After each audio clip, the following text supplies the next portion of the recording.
We wanted to talk a little bit about force the vote, and do you think the way the squad responded was appropriate?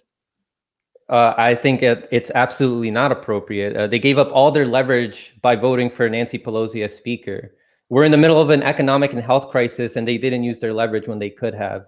Kyle Kulinski, who's the co-founder of Justice Democrats, said that the Justice Democrats aren't there to make friends, but it seems like that's what they're doing with Nancy Pelosi and all these other corporate Democrats that they're supposed to be opposing.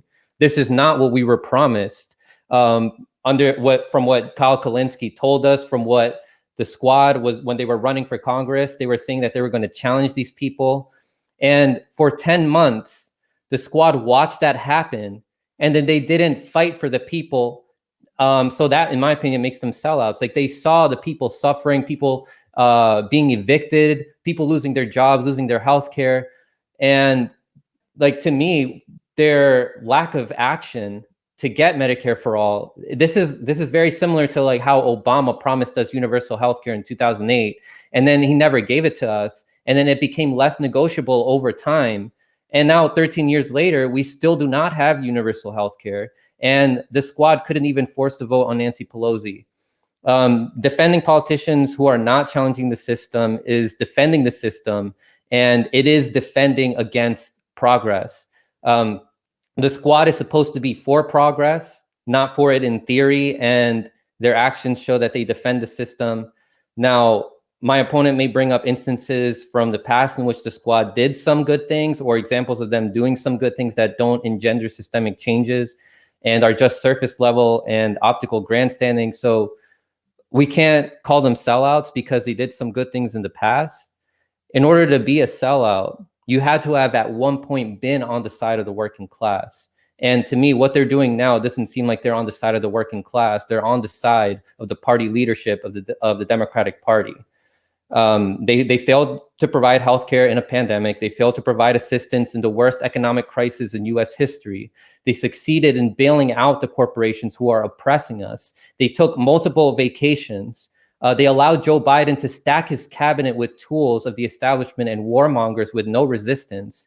They prioritized fighting for corporations to censor people and for impeachment instead of fighting to give people healthcare and relief checks. And now AOC is saying, she's using the words access to healthcare. And in 2020, she was talking about, if we get the public option, she said, so be it. I have access to a mansion, but it doesn't mean that I can afford it. This is the tricky word that people like Elizabeth Warren and other Democrats use when they want to pretend to be for Medicare for all. And then in the end, the defense that AOC was using for why she's not going to force the vote is because she wanted to get committee seats. Now, AOC did not get a committee seat, but Kathleen Rice, who's a corporate Democrat, she actually used her leverage by withholding her vote from Nancy Pelosi until Kathleen Rice got a committee seat, and then in return, she voted for Nancy Pelosi. Yeah, no, I mean, that's how the entire political system operates. Yeah, so, but again, I think we need to look at what we're actually doing and what we're discussing. I think, in essence, we're kind of putting this on this group of people when it's like this is going to happen over and over and over again. Thus, I actually think the real important thing you have to do is organize and actually go from the ground up and actually. I got to be careful with what I say, but you have to completely uproot the very foundations of what's going on, and that can't purely happen as far as electoral politics goes. So I want to be able to encompass everything here. Now, if we want to talk about purely electoral politics, which I don't think we should completely abandon, there's a lot of I would say traditional Marxists who would be definitely like electoral politics isn't a thing. I think that's pretty short-sighted. I think everyone here probably would agree that we should be able to organize and then also probably partake in the little democracy that we do have. I think that's smart. But as far as electoral politics goes, all right, as insufficient as it is, we can purely focus on that. Now that's said, that yeah, this is going to happen over and over. Maybe I would just ask Franco, like what do you what if they are radically insufficient, which they actually are, what do you propose? Like because when I'm mapping and when I'm trying to place a value on like our representatives and stuff like that. The squad is probably the best that we have, as shitty as that is. Hmm. We could probably go segue into like strategy now. So what's your take on that? Well, Apply as much public. Sorry, I thought he was asking me a question. No, Oh, no. no. Yeah. No, that's for Franco. Yeah. That's cool. Yeah, I- you can respond directly to that. They have to apply as much pressure, like we have to apply as much pressure on them to make them feel the urgency that people are suffering right now. And you have to do your job as legislators. And you're right, like we can't just put this expectation only on them, but they're the ones that promised us that they weren't going to be like the corporate Democrats. Sure. We should be pressuring all politicians. But again, these people promised us and were telling us that they're not like them and that they were going to challenge them, and they're not doing that. So we have to apply public pressure to make them feel the urgency. And I think force the vote was a way we could have done that. And that's what we attempted to do in DC, is to make them feel the heat. Look, we're out here, we're trying to pressure you to do the right thing and to do the thing that you ran on. Yeah. No, I mean, so I just don't know if I'm just looking at this from the larger grand scheme and just seeing how insufficient even the electoral approach sort of is, and the all-encompassing, thing. Organize, like, yeah, sure, we can force a vote. That's fine. I find the idea of even really arguing about whether people, I can't believe it blew up like it did. I think it's actually really, really dumb. I'm not gonna lie. And I think that goes for both sides. But I think a lot of the I saw people. So from individuals like Ben Burgess, who I quite like, who's very, very concrete in his thinking. I think he took the approach that, like, look, this is kind of stupid. That even like the idea of forcing the vote's fine, purely an electoral lens. But of course, the discussions being held only in this electoral lens. We need to discuss this in a larger, concrete lens, and it's not a matter of like force the vote or not. It's a matter of really like are we going to like organize and strike? So I mean, we can talk about both. I don't want. I feel like the conversation is incredibly one-sided purely on the content. Well, we need to understand the form of what's going on. We need to understand what we are doing. Again. I kind of like the approach, the more Marxist approach that, like, look, like, it's not about arguing within the set system of parameters. Like, really, it's like understanding those parameters, and those parameters are laid out that even people like the squad are going to be squashed. They are going to be stuck. Now, maybe if things go okay and for some miraculous miracle people start voting like crazy, but I don't think that's going to happen. Of course, we have the Republican Party trying to stifle democracy at large. I just think the entire discussion around the squad seems to be super insufficient. It seems like a very individualized, like, sort of narrow focus on a group of people who have so little power, and that's not necessarily it's more not a defense of them. It's an indictment of the entire system as a whole. Well, can I get in here real quick and ask you guys to respond to something else that's on this similar topic? And I think it kind of gets back to the definition or purpose of Congresspeople in the first place, and that's just what you guys think about Congresspeople as activists. Should Congresspeople be applying activist techniques to pressure their party leadership to try to bend them in the direction of either their ideology or on behalf of a movement? Or should they be focusing more on getting small wins for the community that they technically represent? Because we have to keep in mind that people like AOC technically, represent a small constituency. I mean, not small, but comparatively to this entire country, people that feel like they're her constituent. Really, there's a small faction of people that are her constituent. So should she be focused more on those people and racking up wins for them, or pressuring the party leadership, which might put those wins in jeopardy? Yeah, she should be joining the people that she represents. If they're being activists, she should be joining them, right? That's who she's representing. She's not representing her party leadership. I don't see how it's silly or stupid to be pressuring politicians to do their job. That's not. That's Oh, absolutely. so Yeah. what was it that you meant? Sorry if I misunderstood. No, we should be having a larger discussion at large. We can talk about the insufficiencies of the squad, and we should, and I think that's totally fine.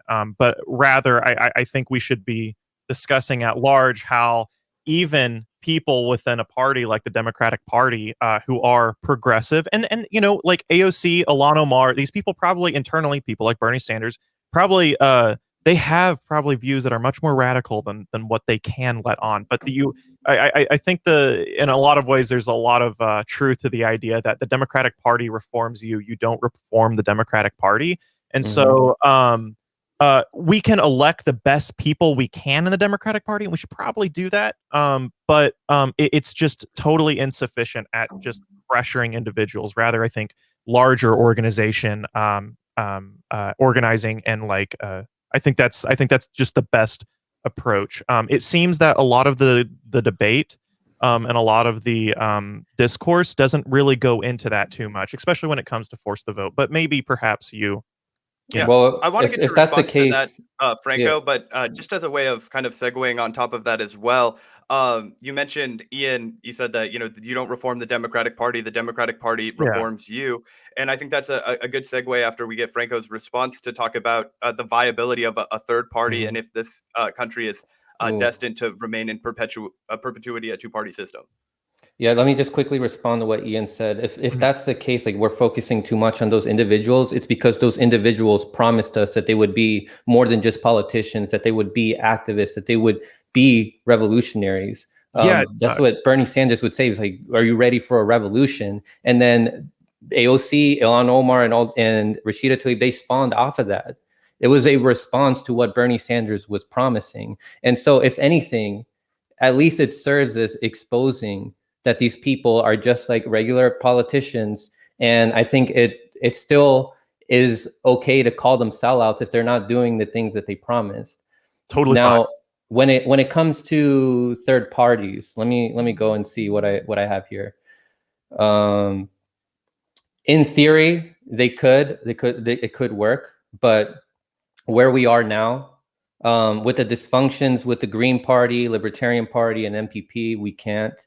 I like the approach that MPP was going for and trying to unite like all people from all backgrounds to unite again to who all agree that our government doesn't represent us. But right now, there's too much dysfunctionality happening within that party. A lot of the problems within these parties need to be addressed first, and more people need to be aware of it. The majority of the people that believe in third parties right now, the people who think that they can succeed are just hoping right now. More work needs to be done. More people need to be informed. We need to stop thinking that other people can do the work for us. The least we can do is be informed.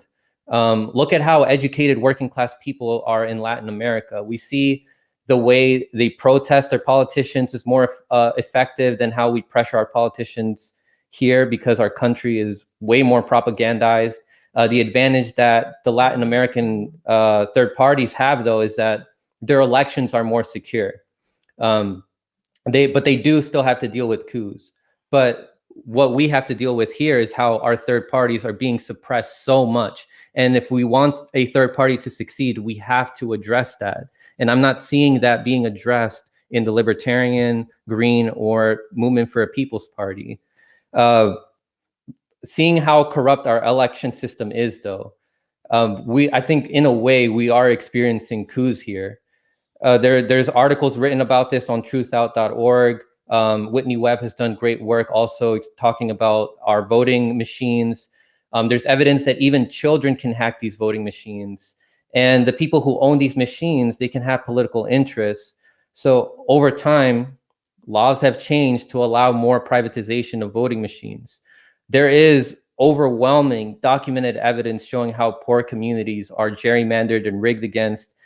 These are people who, if given an option, are likely to vote for the most populous candidate. In other countries, voting is also a national holiday. We don't have that here. That's something that needs to be addressed more with people who are organizing with third parties. Third parties have to go through more obstacles in the states to get state ballot access and to be on the debate stage. even at the local level, Democrats and Republicans make deals with each other. And even with independent politicians like Bernie Sanders, they make deals so that they suppress third parties. All these things need to be addressed if we want a third party to succeed. And I don't think we're there yet right now. No. Yeah, no, 150%. That's like everything you said is 150% correct. I'm just trying to maybe I'm trying to understand, is your approach purely through an electoral lens? I because I'm not necessarily just in favor of producing a third party within the electoral grand scheme of things. I think we can build a party again. Like I actually, you know, to this might confuse some people because people probably haven't read Lenin, but I do quite like Lenin's approach, at least to this, is where that you need to build a fundamental party, and then from that party, it can't purely operate electorally. It has to actually Exactly. operate in an actual concrete movement orientated lens. So no, I'm 100% with you there. I think I'm just trying to. I think what I've been trying to say is that the entire discussion around force the vote and stuff, it seems to be a little bit more narrow than what I would like. I think the question is more, it's a political economy question, right? Quid pro quo, whether, you know, who, that being capital, controlling, you know, the entire inner workings of our electoral system. And I think there's a really strong argument to be said that, our electoral system needs radical change, and then through, you know, that radical change, I don't think it can just happen through electoral politics. I'm in favor of it, you know, like voting for the best people possible, but I think the most important thing you could do is organize and strike. But we of course don't have that infrastructure in the United States. So yeah, so at that point, you know, if we don't have the infrastructure to strike, which we don't, but we should, what's your solution though, Franco? That's Keep informing the masses as much as you can. Like we're right now, we're seeing online communities forming, and then these online communities translate to communities on the ground. Like for Force to Vote, we were seeing people that were showing up also for the Assange event, and then the Force to Vote people would go to the Assange event. Imagine if we can expand that even more and communicate with more people and organize with more people. Like, oh, we're having this strike over here against Amazon. We're having this other strike over here to fight against the Great Reset. Like we're having this strike over here for like to fight against censorship. Like this is how we can get a general strike going. So the more we inform people, the closer we get to a general strike, because you know there's issues that affect everybody personally. So we need to make sure we reach every individual.